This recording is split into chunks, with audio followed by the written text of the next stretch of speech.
बिस्मिल्लाहिर्रहमानिर्रहीम। अस्सलाम वालेकुम डियर स्टूडेंट्स, कैसे हैं आप सब।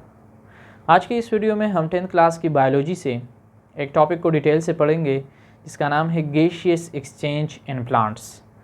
इससे पहले की वीडियो में हम गैसियस एक्सचेंज के बारे में डिटेल से पढ़ चुके हैं। खैर मैं एक दफ़ा दोबारा रिवाइज़ भी कर लेता हूँ और उसके लिंक मैं डिस्क्रिप्शन में सेंड कर दूँगा, आप काइंडली उसे रिवाइज़ कर लें। गैसियस एक्सचेंज होती क्या है? गैसियस दो गैसेस हैं, एक को हम कार्बन डाइऑक्साइड कहते हैं और एक को हम ऑक्सीजन कहते हैं। एक्सचेंज क्या है कि एक गैस अंदर इनसाइड द ऑर्गेनिज्म जाती है और दूसरा आउटसाइड आती है। This is called exchange. इसे हम क्या कहते हैं? एक्सचेंज कहते हैं। अब प्लांट्स में ये गैसियस एक्सचेंज होता किस तरह है? अब प्लांट्स में तो आपको विजिबली नोज़ नज़र नहीं आता, ना ही आपको माउथ नज़र आता है कि ताकि वो ऑक्सीजन ले ले या कार्बन डाइऑक्साइड ले ले या एक्सहेल कर ले। तो उसके लिए अल्लाह ताला ने प्लांट्स में कौन सी ऐसी खसूसियत रखी है, कौन सा ऐसे कैरेक्टर रखा हुआ है या कौन सी ऐसा ऑर्गन्स रखे हैं या ऐसे कौन से पार्ट्स रखे हुए हैं जिसके थ्रू गैसियस एक्सचेंज होता है। ठीक है, तो आप देख लें gaseous exchange in plants. So first of all आप ये पहचान लें कि लीव्स होता किस तरह है या लीव्स क्या हैं। Any green flattened part of plant is called leaf. आप देख लें प्लांट में जो आपके साथ ग्रीन होगा और फ्लैटेंड होगा, उसका एरिया ज़्यादा होगा, तो उसे हम क्या कहेंगे? लीफ कहेंगे।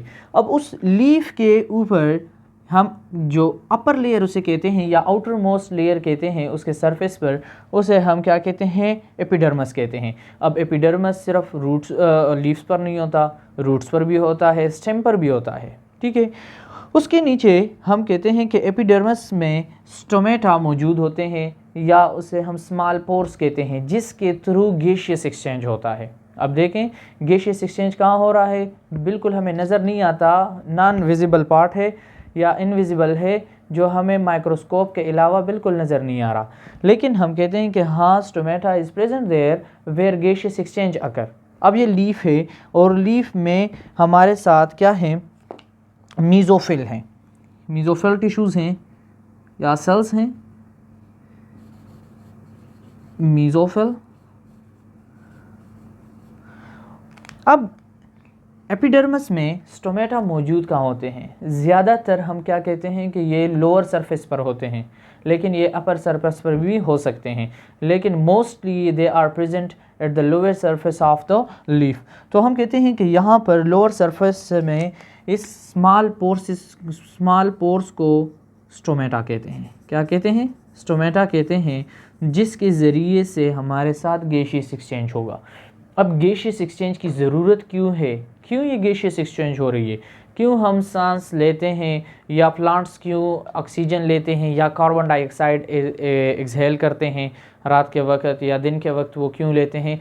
तो देख लें कि हम लीव्स की बात क्यों कर रहे हैं, स्टोमेटा हमारे साथ स्टेम में क्यों मौजूद नहीं है या हार्ड वुडी टिश्यूज़ में क्यों मौजूद नहीं है। अब वजह क्या है? ये है क्योंकि इसमें एक प्रोसेस होती है जिसे हम फोटोसिंथेसिस कहते हैं। अब फोटोसिंथेसिस क्या है? Plants are autotrophs and they can prepare their own food. ये अपनी खुराक खुद बनाते हैं और किस तरीके से बनाते हैं? फोटोसिंथेसिस के ज़रिए से बनाते हैं। अब फोटोसिंथेसिस किसे कहते हैं? Photo mean light and synthesis mean तैयार करना। अब लाइट के ज़रिए से अपना खुराक किस तरह तैयार करते हैं और उसमें कौन सी गैस की ज़रूरत होती है? अब देख लें, यहाँ पर रिस्पायरेशन होती है तो उसमें प्लांट कार्बन डाइऑक्साइड प्रोड्यूस करते हैं। क्या करते हैं? प्लांट्स कार्बन डाइऑक्साइड प्रोड्यूस करते हैं और उस रिस्पायरेशन में कार्बन डाइऑक्साइड प्रोड्यूस होने की वजह से वही कार्बन डाइऑक्साइड इस्तेमाल हो रहा है फोटोसिंथेसिस में। और फोटोसिंथेसिस के प्रोसेस में वही कार्बन डाइऑक्साइड यूज़ हो जाता है और उससे ऑक्सीजन रिलीज़ हो जाता है और वही ऑक्सीजन हमारे साथ क्या होता है? शाबाश, रिस्पायर हो जाता है या हम कहते हैं कि प्लांट से आउटसाइड स्टोमेटा के ज़रिए बाहर आ जाता है इन्वायरमेंट में, जो कि हम लोग यूज़ करते हैं। अब हम क्या करते हैं? कार्बन डाइऑक्साइड को वापस आउट टू द एनवायरनमेंट दे देते हैं और वहाँ से रिस्पायरेशन के ज़रिए से प्लांट कार्बन डाइऑक्साइड प्रोड्यूस, यानी कार्बन डाइऑक्साइड वापस ले लेते हैं और वही कार्बन डाइऑक्साइड फोटोसिंथेसिस में यूज़ हो रहा है और उससे ऑक्सीजन बन रहा है और ऑक्सीजन अगेन रिलीज़ हो रहा है और इसी तरह ये एक पूरा साइकिल चल रहा होता है, जिससे प्लांट को भी फ़ायदा हो रहा है और हमें भी फ़ायदा हो रहा है। प्लांट को क्या फ़ायदा हो रहा है कि वो फोटोसिंथेसिस के ज़रिए वो अपना खुराक बना रहा है। जो कार्बोहाइड्रेट्स होते हैं उसके साथ जब सनलाइट पड़ती है और उस पर उसकी ब्रेकडाउन होती है, जिससे हमारे साथ क्या बन जाता है, ऑक्सीजन रिलीज़ हो जाता है, H2O के मॉलिक्यूल बन जाते हैं और उसके साथ एनर्जी भी रिलीज़ होती है। लेकिन हमारे लिए ज़रूरी क्या है इसमें कि ऑक्सीजन रिलीज़ हो रही है जो कि हमने या एनिमल्स ने उसे यूज़ करना है।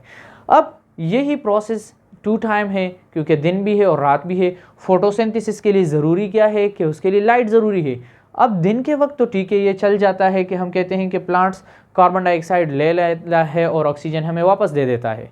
लेकिन अब रात के वक्त क्या होता है, प्लांट्स उल्टे काम शुरू कर देता है। प्लांट्स ऑक्सीजन को ले लेता है और कार्बन डाइऑक्साइड को रिलीज़ करता है। किस तरह रिलीज़ करता है, क्योंकि रात को तो हमारे साथ सनलाइट है नहीं, दिन को हम क्या कहते हैं कि sunlight is present there, so sunlight photosynthesis कर लेता है, ठीक है, फोटोसिंथेसिस की प्रोसेस कर लेती है, प्लांट के लीफ पर पड़ जाता है और लीफ में क्या मौजूद है, क्लोरोफिल मौजूद है, जिसकी वजह से यहाँ पर स्टोमेटा में फॉर एग्जांपल दिन के टाइम हम कह रहे हैं तो कार्बन डाइऑक्साइड इनसाइड जा रहा है और स्टोमेटा से ऑक्सीजन आउटसाइड आ रहा है।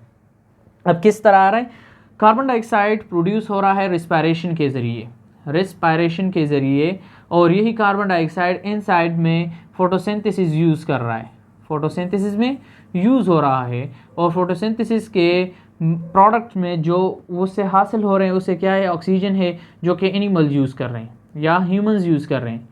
अब ये सिस्टम तो चल रहा है, यहाँ पर एनिमल्स वापस क्या कर लेते हैं, एक्सहेल कर लेते हैं किस चीज़ का, ऑक्सीजन का, और इसी तरह एक साइकिल चल रहा होता है डे टाइम में। लेकिन अब नाइट टाइम में क्या होता है, फोटोसिंथेसिस नहीं हो रही, सनलाइट नहीं है, no sunlight, so there will be no photosynthesis. अब यहाँ पर फोटोसिंथेसिस नहीं हो रही तो कार्बन डाइऑक्साइड यूज़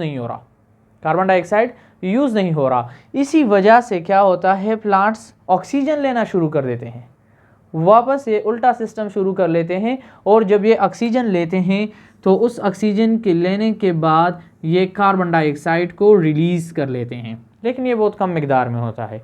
अब देख लें, ज़्यादातर आप लोगों ने देखा होगा कि जब कोई बंदा दरख्त के नीचे रात को सो जाता है तो कहते हैं कि इस पे जिन्न आ गए। ये जिन्न नहीं होता, सिर्फ कार्बन डाइऑक्साइड की कंसनट्रेशन वहाँ पे ज़्यादा हो जाती है तो उसे सांस लेने में तकलीफ़ होती है, so that's why they can't breathe. और फिर लोग कहते हैं कि इस यानी ज़्यादातर उसकी सांस बंदिश आ जाती है उसमें, तो उस वजह से लोग कहते हैं कि नहीं इस पे जिन्न या भूत सवार हो गए हैं। ऐसा कुछ भी नहीं होता, सिर्फ ये कार्बन डाइऑक्साइड की कंसंट्रेशन वहाँ पे ज़्यादा हो जाती है और ऑक्सीजन की कमी की वजह से वो सांस नहीं ले सकता और इसी वजह से ज़्यादातर वो बेहोश भी हो जाते हैं या वो डर जाते हैं, क्योंकि जब सांस बंद होती है तो इंसान पे ऐसी ही खौफतारी हो जाती है, ठीक है। इसी तरीके से प्लांट्स क्या करते हैं, वो अपने गैसियस एक्सचेंज करते हैं थ्रू स्टोमेटा के ज़रिए से गैसेस अंदर भी जाते हैं और अंदर से बाहर भी आते हैं। कौन से गैसेस, ऑक्सीजन और कार्बन डाइऑक्साइड। और इसी तरह इसके बाद जो हमारा टॉपिक होगा इंशाल्लाह वो गैसियस एक्सचेंज होगा एनिमल्स में, कि अब एनिमल्स में किस तरह होता है, और वो इससे पहले के टॉपिक में मैं बता चुका हूँ कि वहाँ पे एक स्पेशल प्रोसेस होती है जिसे हम ब्रीथिंग कहते हैं। इंशाल्लाह ताला नेक्स्ट वीडियो में हम ब्रीथिंग के बारे में डिटेल से पढ़ेंगे कि ब्रीथिंग में कौन कौन से ऑर्गन्स इन्वॉल्व होते हैं और किस किस मरहले से उसे गुजरना होता है। So kindly if you have any question you can comment in comment section, and if you like my videos so kindly share with your friends. अल्लाह हाफिज़, अपना बहुत सारा ख्याल रखें।